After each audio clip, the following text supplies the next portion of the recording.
আবার পড়ে যাচ্ছে কেন পা? হাতি কর, হাত এরম কর।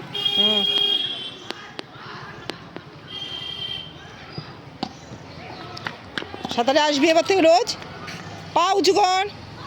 সাঁতারে রোজ আসবি। আমি শুনবো না তো তুই সাঁতারে আসছিস না, শুনবো আমি? ঠিক আছে, মুখে কথা বল, ঘাড় নাড়ছে কেন? জোরে পা উঁচু করবি। সাঁতারে আসবি ঠিকঠাক, কোনো বায়না হবে না। রাত্রিবেলা মার কাছে কোনো খাওয়ার জন্য বায়না হবে না। মাকে বায়না করবি না, আর পা উঁচু কর।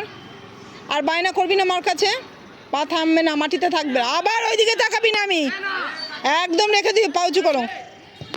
আর বায়না করবা, আর বায়না করবা, কান ছাড়বি না হাত থেকে।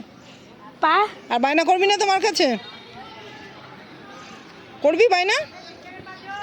হ্যাঁ, খেয়ে নিবি এবার। স্কুল যেতে বায়না করবি না। দিদিমণির কাছে লিখবি, আজকে লেখেনি দিদিমণির কাছে কিছু। এদিকে তাকা, লিখবি না দিদিমণির কাছে। মায়ের কাছে হয়ে গেল, হয়ে গেল। আর ভালো লাগে না।